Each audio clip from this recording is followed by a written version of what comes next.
Coming up on ParaTruth Reborn, I'll be talking to Dr. Stormie Grace about her book, The Big Book of Planetary Aspects. Welcome to ParaTruth.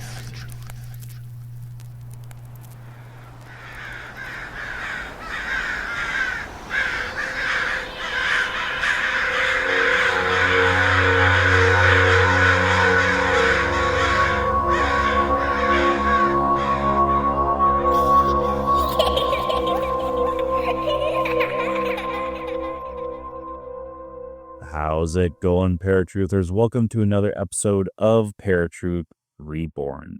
My name is Justin, and tonight we are looking to the stars, but we're going quite a bit deeper than asking what your zodiac sign says about you. If you ever pulled up your birth chart, you've probably seen a giant wheel filled with symbols, planets, houses, and a bunch of lines running through the middle. Unless you already understand astrology, it can look somewhat overwhelming. And tonight we are going to be bringing on Stormie to talk about all of that. Stormie, welcome to ParaTruth Reborn. Yeah, thank you so much for having me, and hello to everybody. It's nice to be here. So before we get rolling here into the depth of the book, tell us a little bit how you got started on the show. Oh my gosh, it's just like the most simple story. Honestly, I was young and my mother realized that I was experiencing the world a bit differently than my brothers were experiencing it. And so she ended up taking me to a metaphysical fair, which is cool, and I liked it. And I enjoyed seeing the herbs and the crystals and all the things. And that was really beautiful. But I was like, these are my people. Um, but we went to an astrologer's table and she was hand working a chart for the lady in front of her. And it was just a recalling. I just had a recalling like I had done it 100 times or 100 lifetimes or something just deep in me already knew what she was doing and I could track and I could follow what she was doing. And that was it. That was when I knew for sure that astrology was going to be a part of my life, but I wasn't exactly sure how it was going to work. And I was never afraid that it was going to leave me or that I was going to like not have that as a part of my life. So that's how it actually made itself known and came in a very conscious way. And then I started to study formally um, a bit more after that. I got a bit older and I picked up books from Stephen Forrest. And then I got a bit older and I picked up books from Noel Till. And this is how I really got in and started to shape what it is that I do now. Now, I've always been fascinated by astrology, and like I mentioned earlier, that I've always been fascinated by zodiac. I've seen how the zodiac really plays a part in my life, but I've never gotten an astrological part done or anything like that. So for those that just know just zodiac and not like it beyond that, what exactly is a planetary aspect? Yeah. So inside of the birth chart, if you look, you'll see the zodiac signs that are there. And most people at least know their sun sign. If nothing else, we've been very well taught that. But inside of your chart, there is a whole world of archetypes and dynamics that are having conversation. And when we're talking about planetary aspects, we're talking about two different planets or more sometimes having a conversation in your chart or in the sky. And what is happening in that conversation that may be energetically giving us some signal to events that are occurring or flowing through your particular chart. This takes your chart from saying, "Oh, I'm a Cancer," right? And it means all of these fun keywords about Cancer to, yes, I'm a Cancer, but also in my life or as part of my journey this time, I also need to really work on showing my assertion because there's a conversation with my sun and Mars. So it's really, when we get down to the planetary aspects, it's what gives your chart the texture and the nuance and something for you to even be talking about or looking at what you're working on or working with if it's something that's an aspect of ease. Now, you describe astrology almost like it's a language. How what does it mean to be fluent? Yeah, absolutely. I This comes from the idea of fluency in any language because astrology to me it's just another language that we're speaking. And I promise you, if you go to an astrological convention, you'll be like, what are these people saying? Because they're all speaking to each other in astrology, essentially, right?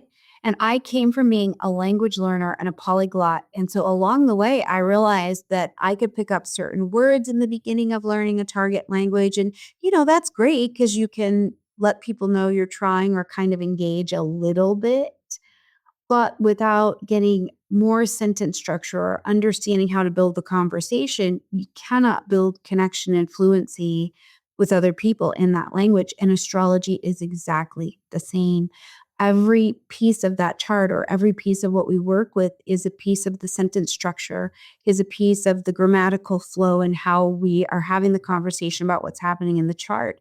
And then eventually, it becomes the place where you're fluent enough and you can read and speak and write these things to connect with another human being and to make it make sense and to have that back and forth closeness of conversation. It's funny you bring up, learning enough to kind of get by because that's kind of how I've gone through life. Is like I was in Spanish class, but I only got enough kind of vaguely understand the conversation. I actually learned Italian when my wife and I went to Sicily because I wanted to at least be able to say a couple of things or at least Right. and now is it things themselves and like when you spoke good language and you're being a strong I mean learning out of them understand and that go on and on it feels Yeah, it's exactly the same. It's exactly the same. And for me, I think that whatever the language is and whatever your purpose is for using it, a little bit of the language goes a long way. A little bit of astrology goes a long way because even understanding the different signs or the different planets that are in conversation in your chart or your child's chart or your spouse's chart, this can change the dynamic of conversation in your home in general, because the way we're going to teach and treat each other and grant grace to each other around things becomes easier to do because we understand the language that we're speaking. Now, I mean, of course, at higher levels, if you want to be doing, Spanish literature, just being able to order a coffee is not going to get it done. And astrology is very much so the same way. So if all you have the capacity for is to understand the sun signs in your home or in your life, that is going to do a lot for you. And as you go on and on and on, and you're able to build this fluency in this conversation, you can tell more and get more nuanced into what is happening in a chart or to what is happening in the sky. no I short well then we Harrisburg target it get big so some We're talking about where the planets were by the Western sky at the time that you were born. Now, one thing to know is that in Western astrology, we followed the seasons, right? As opposed to if you're listening to one of our Jyotish practitioners or one of our practitioners of light, or they're called Vedic astrologers to some people, they are following the constellations, right? So you're going to see depending on the type of astrology, because just astrology has different types as well. But depending on the type of astrology that you're doing, you're going to see that the planets are in different places depending on the system. But that is exactly what we're talking about: is where were the planets at the time that you were born? In your snapshot of the sky, where was Saturn? Where was the sun? What generation were you under Pluto? We want to know all of these things because it's like a guitar string. It's like the way I try to describe it is that, if you strum a particular string on a guitar, everything that is in that vibration and on that string is going to resonate. It's going to move. It's going to have a certain sound, or it'll be pronounced a certain way. And it is the same thing when we look at an astrological chart. We know that people who were born under Pluto and Leo, they're going to have a similar mentality because they came up in a generational time, where the ideas and ideals were the same. So we want to understand, how does that shape the conversation? But it is, in fact, based out of the actual planets and where they were at the time of your birth.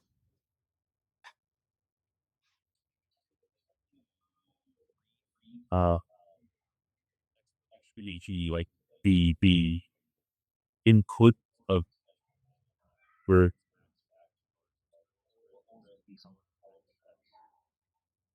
Yeah, absolutely. Where it's at will depend. The houses tell us which area of your chart or which department of life your planets are putting a lot of emphasis on. So it won't necessarily matter where it's at in the chart. It's more so understanding what the planet is trying to convey. So we could just go through the planets really quick if that's okay. Um, so the sun, of course, most people know their sun sign, and the sun is the planet in your chart that is saying, I am. This is me. This is how I want to express myself. This is how I want to be seen and what I want to be known for. So there is a huge presence of the sun. And if we think about it planetarily, the sun does not hang out in the background and it's like, oh, I don't know, maybe I'm thinking about being the sun today, right? Where the sun is at in your chart, you want to and you will shine in some kind of spotlight like that. When we're talking about the moon, this is more about how I feel, how I react, what I need emotionally to nourish me and to make me feel safe and secure. So, depending on the sign placement of your moon, you may get your filling your security and nourishment cup filled very different than maybe a sibling does, right? Mercury is our planet of communication and of the mind. So, wherever Mercury is at in your chart, sign, and house, this is where and how you communicate. You disseminate information, you gather it, you process the information. It's also where you may, depending on what sign it's in, have the ability to be a little bit more double sided, where you're very much so this way, but you're also very much so this way. But Mercury essentially handles our communication. When we get to Venus, Venus is how we love. It's how we attract things to us, what we really value, so that we know what to call and to magnetize to us based on our own deep values. And it is also the way that we give and share affection or create harmony around us. Who were you in your family when there was conflict? We would look at your Venus straight away. I'd look at your Venus to see how did you behave to try to keep harmony in that space. Mars is our action planet. Wherever Mars is at, you have boots on the ground, you're in action, you're in motion, you have a deep desire to go directly at one thing because it's what you desire. So you're going to go that particular direction. So I just like to call Mars is your I'm going to get it done planet.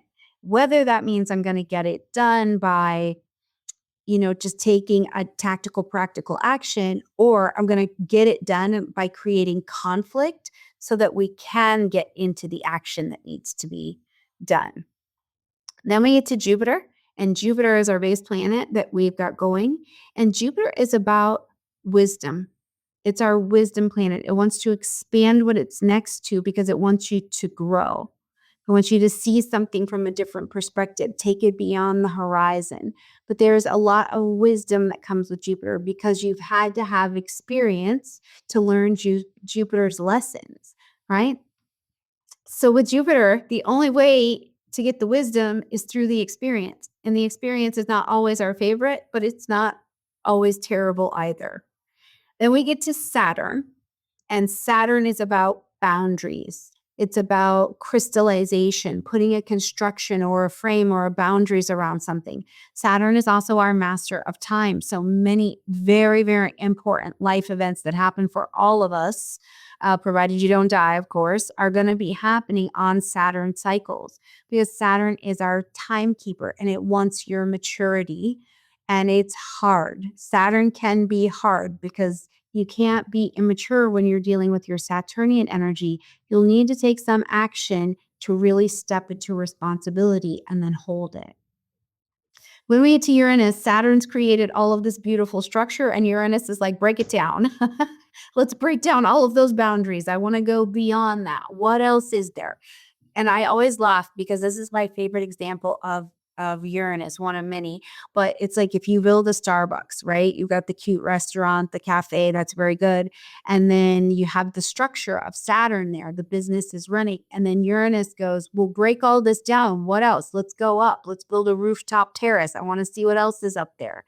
So where Uranus is at in the chart, we're looking for some kind of liberation. We want to do it different. We see it different. We've got a little spunk to us where Uranus is at as well. Then we have Neptune that dissolves the boundaries of things and moves us in between two different worlds, the world of what is tangible and we can hold on to, and what is intangible that we create in the ethers. In the Neptunian vibration, we get a vision for something. Let's say it's a chair, right? At some point, some people were like, sitting on this floor sucks. And so they had a vision. There's got to be some other way for us to sit. And it was just created in the ether first. And then it became a tangible reality. And now we've got chairs all over the place. So in Neptune, we literally dissolve the boundaries to move into the ether and then bring it into the tangible space. And Pluto, which is our smallest planet and one furthest away that we work with, Pluto is about destruction, but it's also about empowerment. What Pluto touches, it transforms because it will tear it down and says, this has to die off so that the next best fitting version can live here. Pluto also, it moves so slow through our zodiac that we have generations that fall under Pluto, which is also the same for Neptune and for Uranus. So these are your planets that we're working with and seeing how they are speaking to us in the chart. The would The very first thing I would tell you to do if you grabbed your chart today, you had no idea what this thing is honestly the first thing I would tell you to do is look to the top to make sure your name, your birthday, your time of birth, and your place is correct. Because oftentimes this is such a basic thing, but people will grab their chart and they don't realize that they were born at 3:00, but they accidentally put in 3:15. Birth charts change every 4 minutes. So that is quite a different chart. So I would tell you to, first of all, make sure your data and information is correct. From there, I would tell you to look at your wheel and look directly to the left, because the sign that is directly to the left is going to tell us what your ascendant or your rising sign is. And this is the sign that we grow into, certainly as we get older, but we use it kind of as the gatekeeper. People meet us here first. You know, my rising sign is Virgo. So half the time when people meet me or they see something that I'm doing that's very public, it's very well put together. Like it is just very well put together because I thought of the details, all of these things, right? But this is kind of my gatekeeper. I'm not very Virgoan in every other area of my life. I'm a Taurus and I'm very Taurian. Oh my God, if you come to my house, you're going to be like, this place is a spa, because it is. no. Now, I've always heard that like rising signs, descending sign. What does that actually mean when it comes to your birth chart? If you're born in a sign, you be ascending. Yeah, sure. So we're just tracking the planets across the sky, right? So when we're talking about, we're using the word is your ascendant, but when we're calling it your rising sign, what's happening is that this is the sign that was rising, literally rising onto the world at the time that you were born, because the outside wheel, the zodiac wheel, rotates. The inner wheel, which you'll see if you have your chart, is your housing wheel, and this does not move at all. So this is how you can be an absolutely different rising sign than your sibling or your husband or, whatever, or somebody who is born on the same day relatively close to your time, but maybe it's an hour or so separated. You guys can still have the same sun sign and have a completely different rising sign, moon sign, things like this, because it's just about what was rising at the hour and the minute that the time you were born. and it's rising, it just was rising there over the eastern horizon, and then here you came.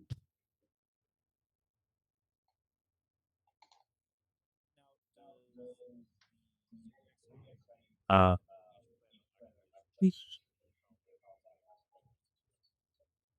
Absolutely.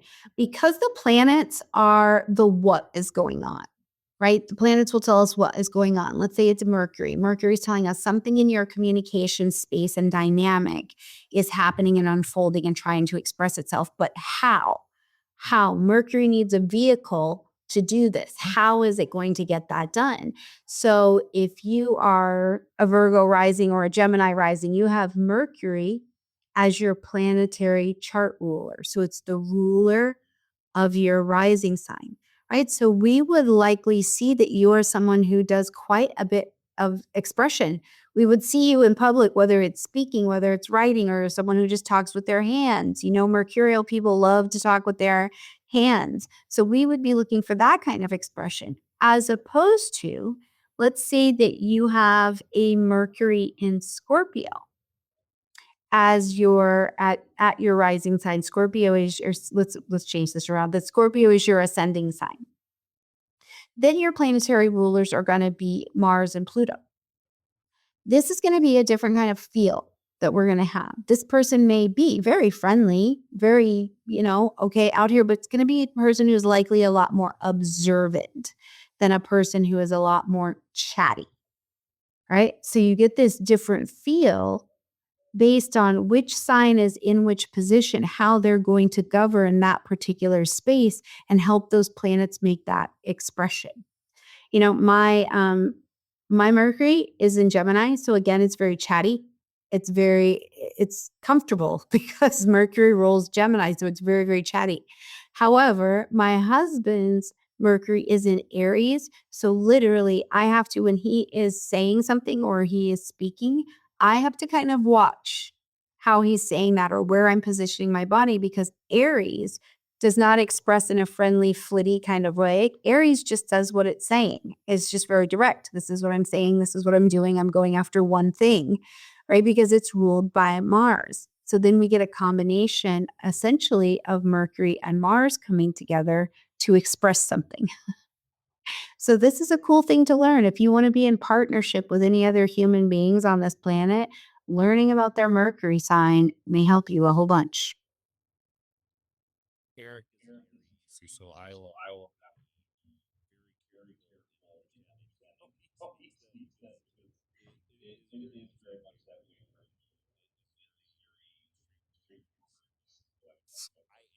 that play but on Gemma Yeah. and I got to use rice to my that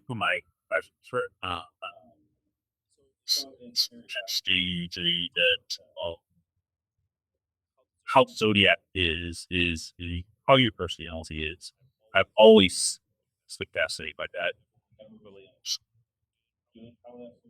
Mhm.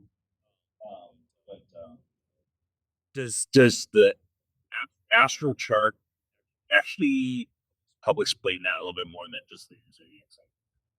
Absolutely. I mean, it's got its main components, which are going to be the planets, the signs, the houses, and the aspects. These are how we figure out what's going on in there in the first place and how they're having a conversation with one another, right? But it does help us get some idea of the archetypes. Like if someone has a moon, right, their emotions, their security, what's going to make them feel safe when they're engaging and nourishing, or how they're going to react. If they have a moon that's in the vibration of Cancer, the moon rules Cancer. It's very comfortable. They're likely to be a little bit more of a homebody. They need family, and these kinds of things are going to be really important to them. Roots, and this would be important to know because if you have a partner or you have, a business associate or a child who's got a moon in Cancer, and you say, okay, we're going to just redecorate the house, or we have to move, or we have to change office, this allows us to have a bit of grace with each other, because what this will mean for an entirely this human being will be a different experience than it's going to be for, the person who's got a moon in Aries who's like, yeah, whip it up, let's go. We're going over here. right? And this is a way that I try to bring astrology into our lives, is to give each other grace and to give each other a little bit more kindness and space, but also to understand ourselves. My oldest daughter has a moon in Cancer. And oh my gosh, like when we moved, it was the end of the world. And she's like, I know intellectually this is not the end of the world. And she was like, you could see it, she was really trying to process that. As opposed to, though, you have somebody who has a moon in Virgo.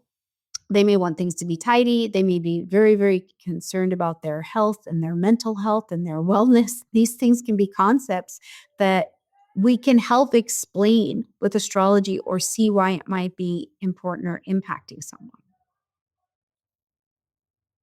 Now, can't you how out on these explanatory that's very other like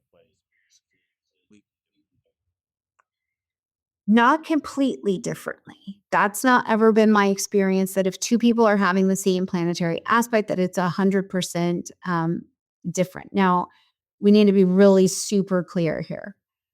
You can have twins who are born just minutes apart, and those ones are literally having the same planetary aspect and probably to the same houses in that chart as well. So this is as close to having the same planetary aspect as that question can truly get in astrology. But they can experience it differently depending on where they are in their own development of either one of the signs or the aspects that are being asked of them. So let's say that you have someone who's got a Sun square Mars aspect that's happening, right?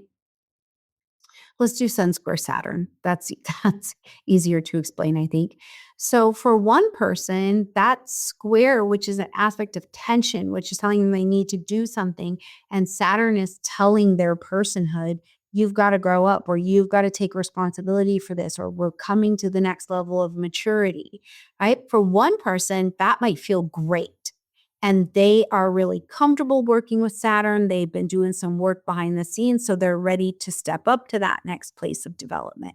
For the other person, it could feel like a shock where they're like, I don't want to take this responsibility on. This is hard. This feels heavy. Things like that can be the difference in the expression. For almost any other people in the world, uh, you may be having the same planetary aspect, but what house it's happening in for you, um, culture, conditioning, these things will also change how you experience the dynamic. But it won't necessarily be 100% different because the planets are still just asking the same questions. Does that make sense? yeah. Okay. I, I guess I'm stunned that process.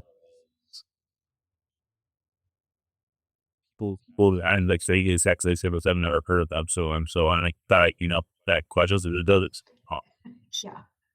Yeah. It does. We get any further, we're gonna hear from our sponsor, the Yulee break plus Stormie Grace. A quick thank you to our supporting sponsor, Nodakian Studios. Looking for something truly one of a kind?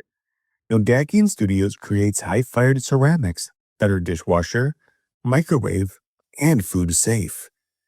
Every mug, bowl, vase, bottle, and planter is wheel-thrown and hand-decorated, making each piece unique. They also offer pottery classes for all skill levels. Whether you're touching clay for the first time or looking to expand your artistic skills, Nodakian Studios, where craftsmanship and creativity come together. Find out more at nodakianstudios.com. All right, we are our Stormie Grace. Now, something that I found fascinating about the title of the book is a comprehensive guide to natal and transit astrology. What is that? So, yeah. So, your natal astrology is just what's going on in your natal chart at the time that you were born. When you get your birth chart, that's your natal chart. So, we want to see what is the conversation being had in that chart between the planets, um, at the time that you were born. And so those planets are never going to move. They're not going to move on. That's it. This is the snapshot. So we're going to look at what chords and notes they're playing and what is the baseline of the conversation to kind of sort out what it is you're doing here or how you can develop. But we'll have transiting planets. Like, we were born and the sky did not stop, which is a surprise to some. But those planets kept moving on. And the planets that are in current motion and cycle, these are called our transiting planets. And transiting planets, as they're moving around and they're going on and they're wherever they are in their orbit, and they make contact with something in your chart, one of your natal planets or your natal angles or something like this. This is what we call a transit. And that has a different set of aspects as well. Now, the aspects themselves in baseline, square, opposition, conjunction, they all mean the same things. But when you are looking at your natal chart, this is what it is. This is the story. You're likely going to hear these songs and these themes over and over and over again in your life. But a transiting planet will bring events, actions, people, circumstances into your life under a particular aspect, and then they move on. They move on when they're done. So you won't play that tune forever. Jupiter comes to each sign once every 12 years. So if transiting Jupiter is in Leo right now and it's having a conversation with your sun that is in Leo, first of all, it'll do it for just a few weeks, and then it's going to start to move on. And by the end of the year, it's going to be gone and into Virgo. So you're done with that storyline. The other reason it's cool to understand this is you can pattern track. We can pattern track our own lives and stories. So with my Jupiter and Leo example, Jupiter is in Leo right now. But if we back up 12 years ago and I say, okay, Justin, Jupiter was in the same place 12 years ago that it is now. Tell me about what was happening, what was going on for you, because you had the same theme. You've already been here. You've already been here. What are you doing? And now we can apply a bit more wisdom to it to help you use that transiting time a bit better and see what other aspects are also being made to other transiting planets in the sky that can help or hinder the vibration. How long can the effects of a transit last? It depends on the speed of the planet, right? So if it is a transit by the moon, it's going to last a few hours because the moon moves very quickly. It gets through signs every 2.5 days. It's moved on, okay? But if you're having a Pluto transit to something in your chart, Pluto's going to be in place for months and months and months. And realistically, it would be not a stretch to say you're going to absolutely spend a year or more working on that particular energy because Pluto moves so incredibly slow. Now, if it's a Mercury transit, maybe 3 weeks. You're going to get maybe 3 weeks out of it. If it's a Sun transit, you're going to get 4 weeks out of it.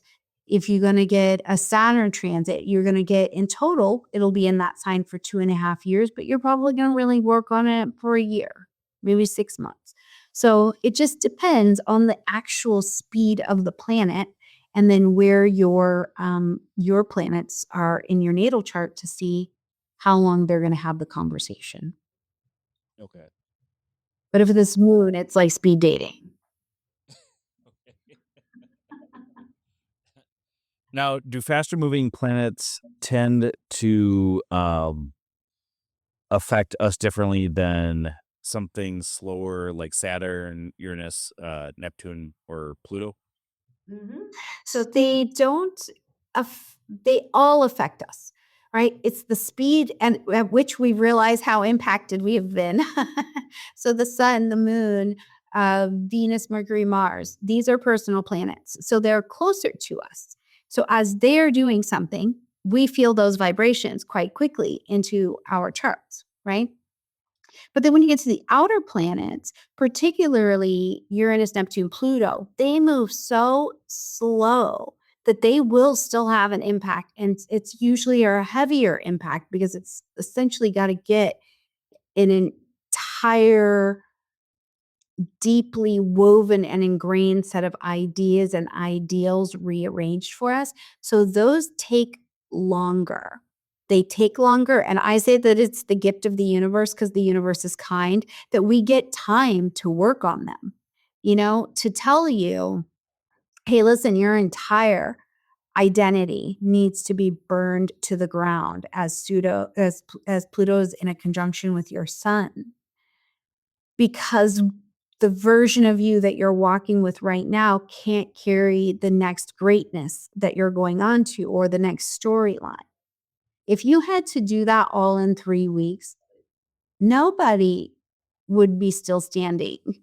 I think we'd all just be dead, honestly, because it's such a tough internal thing to do this kind of shedding that the outer planets ask us for. The other reason it does this is because those are our generational and societal planets. So they're also, as they are moving and bringing a transit in, they don't need to just change us. They've got to change our fellow man with us as well. And we've all got to get busy getting there together. Right. So that's why it's particularly interesting to understand how impactful or quickly you see the impact of the planets as they're moving around like this. Let me ask you this. A lot of people will base their life off of their astrological chart or even their zodiac sign. How much does free will have to do with that, or is the astrological chart and the zodiac sign really how you know how your life's going to go? I think that people come from this in two different camps for sure. There are the ones that are like, this is it. You get what you get. Don't throw a fit. Best wishes, and that's fine if that is what works. I tend to think that it is a really good roadmap and free will is everywhere, right? Free will is left, right, and center. If you don't want to do something, don't do it. If you want to try to become a different person, go for it. Go down that road. Where I think that the chart is incredibly useful is to watch someone in their natural terrain and have a pretty good explanation for why or how they're doing what they're doing, right? But is there free will? A ton. However, I've not seen yet that I look at someone's chart and I look at what the nodes are doing, and these are their destiny points. In evolutionary astrology, we're going to look at what's the story you came from and what are you trying to move towards. This would be a lifetime's worth of work, right? I've not seen anybody go after anything other than their nodes. So I'm like, there's got to be, I could still be mystified by it myself, even as a practitioner seeing this every day, like all day, to go, well, where's your free will? Instead of building businesses because you have a South Node in Capricorn, why don't you just go, be a teacher or something like this, like the Sagittarian vibration? And they just go towards it and tend to struggle at the North Node side to learn those lessons of it's not just what are you doing, but how are you feeling, right? So it's interesting to watch. I'm going to continue to probably forever be watching this because I do know that there's free will. You can make your choices. You can make your decisions. The universe, I believe, would like you to do so. But also, if the chart's not pretty accurate, why are you just doing all the chart things anyways? Right. So somewhere in there is where I land, but I also do a lot of consulting, live one-on-one consulting with people, and so I have gotten to see, first of all, I've gotten to see it play out that they just seem to live the chart. But I've also seen to the dark side of that, where people will put themselves in this box where it's like, oh, my chart says that I'm, a Pisces. I'm going to spend my life being a drug addict. I'm like, okay, listen, that's too much. That is not what that means at all being a Pisces is not meaning you're going to be synonymous with being a drug addict, right? Like go to any meeting, there's a little bit of all zodiacs in there. But where does it create a space where like a person gets themselves locked into the story of this is who I am, this is all I am, this is all I have to offer on all I'll ever be. I've definitely seen the dark side of that as well. Is that the fault of astrology, or is this something that is birthed in the individual for their work? Who can say? But I would say it's probably in the chart. Okay. Now, I mean, there's always going to be those skeptics out there about anything in the paranormal or anything that has to do with predicting the future. One criticism of astrology is that descriptions can sometimes be broad enough that almost anyone can identify with them. How do you respond to that question? I say I agree with you 110%. That is why I think it is also really important that if you want to see the truth of what astrology has to offer, to give it a fair judgment, right?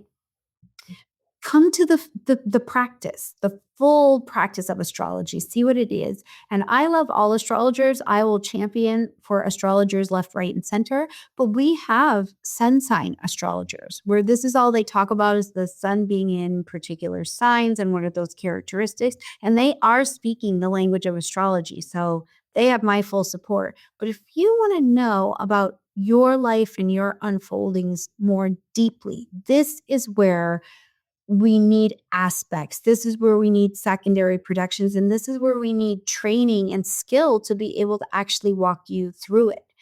If you come and you sit down with someone and you get the full experience of what astrology can really offer, and then you have the judgment against it that the words are too broad, that could have meant anything, then I'll be totally like on your side. I'll be like, yeah, okay, cool. It's not going to work for you. That's very rare. What I see is that people will go to unskilled or untrained astrologers, and then they do get a session of a bunch of broad words. And that doesn't do anything. You know, astrology is a technical skill.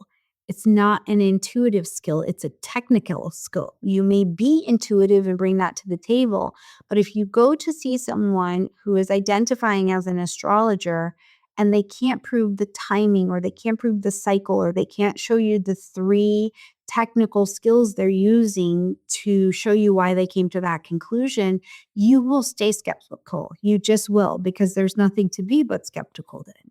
But come and sit with someone who's really pulling the chart apart and then also engaging you in the conversation of your journey of your life, looking into timing forward and back. And I think you'll go, okay, I'm slightly less skeptical. Or maybe you won't, you know? Well, I mean, people say the same thing about, tarot readings and stuff too, and that it's the reader's interpretation of what they're seeing. Is that the same for astrology, where it's the astrologist interpreting what everything means, or is there like exact meaning in everything that comes to your astrological chart? It's a mix. It's truly a mix. I mean, in a more exact way, depending on which branch of astrology you are practicing, because astrology has many different branches. I like to relate it to medicine.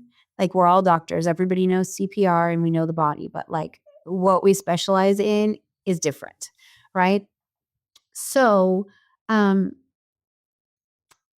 depending on the branch that you're using, you may come to the expression of a particular planet in a different way, but we all are going to go, okay, this is a Mars transit. We're going to look for action. We're going to look for motion. We're going to look for these things, right? And in this way is where it becomes trackable and technical. Because in some way, we all know what's going on in particular vibrations or what's happening when someone is like, in a particular season of life, which those we also track with the planets as well. Now, I cannot speak to numerology and to tarot because I don't practice either of them and I never have. So whether or not they have a technical basis compared to astrology, I don't really have the answer for that. I'd be interested to know. But in what I've observed, it seems a bit more intuitive, but that may not be, accurate at all. But in astrology, yeah, for sure. You say the sun, you say Mars, you say Pluto, you say there's a square. A bunch of astrologers are going to go, oh, here's in the vicinity of what we're talking about. I mean, it's kind of the same for tarot. I mean, I've studied tarot for many, many years, and it really has to do with the overall picture that the tarot reading is showing you. These each card has an explanation of what it represents, but it is up to the tarot reader to kind of put the entire story together. So it very much seems like astrology and tarot can be very similar in that regard. You're looking at the full aspect, not just one specific piece of the puzzle. At times. And then other times, people will come to us and they're like, I really need to know about my health. And so we're going very specifically into the chart. But I think tarot does this as well, right? If somebody comes and they have a specific question. It does. Yep. Okay. So we'll all stay at the metaphysical fair.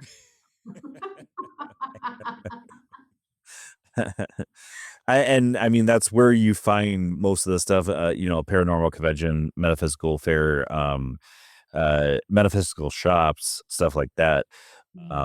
And I've always loved a good tarot reading, or I would love to have my astrological chart done because I've never had it done.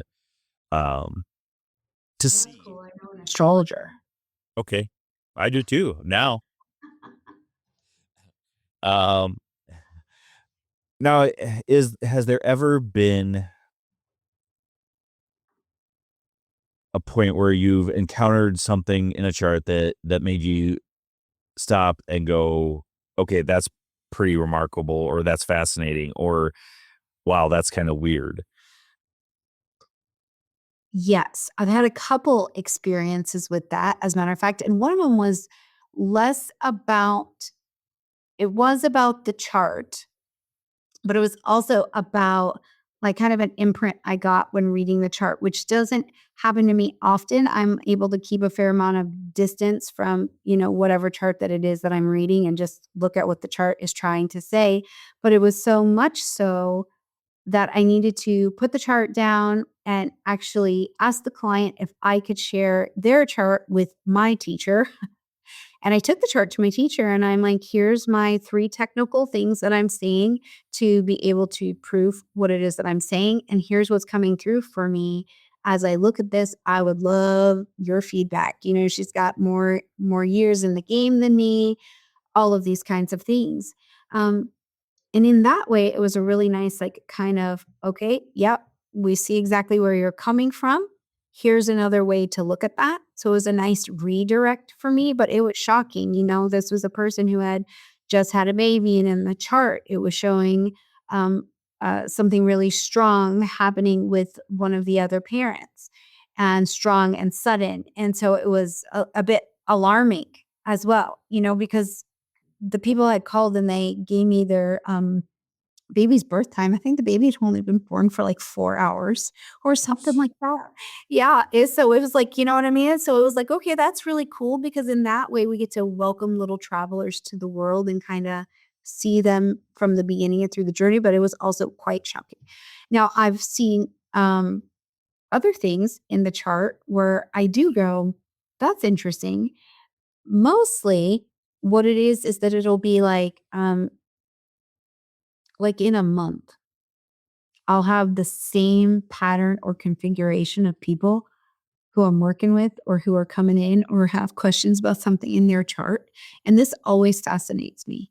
It just always fascinates me because it's like clearly this planetary combination or vibration is really getting people's attention, and they'll be born at different times of the year. They don't know each other, all of these things. And then it's like, whoop, okay, Saturn and Neptune want to be heard right now. So they're making themselves really very known.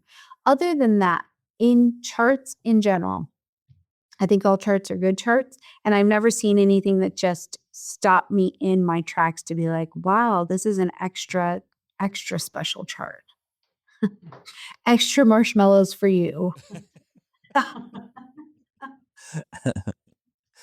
Now, what's one thing that you wish everyone understood about their birth chart? One, that they have it, there's help. You know what I mean? Like I have learned, I'm 44 now, which I love, by the way. Um, and there's a fair amount of like breathing that goes on in the human experience, just re-rallying the troops, whether they be physical, mental, spiritual, financial, whatever. There's a lot of breathing that happens. And in those moments, I wish people to know that they have a chart, that it's like, hold on, you can look. Astrology does much of what many other disciplines do. We just typically do it faster because we're going to look at the chart and go, you've got a lot of pressure being put on your moon right now by this other planet. Tell me about that. Tell me your experience, right? And oftentimes, we're speaking our charts anyways, even if you never knew you had a chart. To a trained astrologer, if you're coming around and you're saying, I feel like I'm just losing all of my words today. I'm so frustrated. I feel like I just can't remember what I'm saying. I can't remember where I'm going, or like the thought comes and it floats right off. An astrologer is going to go, well, let's see what Neptune's doing in your chart. And likely Neptune is somewhere in a conversation to your Mercury. So you didn't even know what was there, but we would. So this is what I want people to know, is that you have a little map to help you the very best that it can. And even if you never get to the point where you are reading that map with the level of proficiency and fluency that I am reading that at, if you can look at your own chart and say, I have a moon that is in Libra, what does that mean for me? And how do I help fill my security and nurturing cup? What are the things that I can take on? Or my daughter has a moon in Leo. How can I support that? This is the thing. We have a helping tool. They say, kids are not born with instruction manuals. And I'm like, incorrect. Literal incorrect. If you capture that time and date, we can do a lot with that. And turns out adults keep their instruction manuals as we go along. So I just want people to know that the journey can be really full and really fun and easier, and you can know some of the timing of challenge. Help yourself have a leg up while we're doing this wild thing. Now, I'm going to put you on the spot here. After everything you've experienced and studied, what do you believe happens when we die? I think a lot of things happen when we die. I think it depends on, what you believe happens when you die. I'm an evolutionary astrologer, so my predisposition is to come to the table in a reincarnationist attitude, something like this, right? So I tend to think we get the opportunity, or are offered the opportunity at the reincarnation booth, to say, do we want to come back in? Do we not want to come back in? Do we learn it? Do we still need times to process when we leave? Do we go back and hang out in the great source? I think there are a lot of things that happen when we die, and it will just depend on what you believe in, where your predispositions for life and death lie.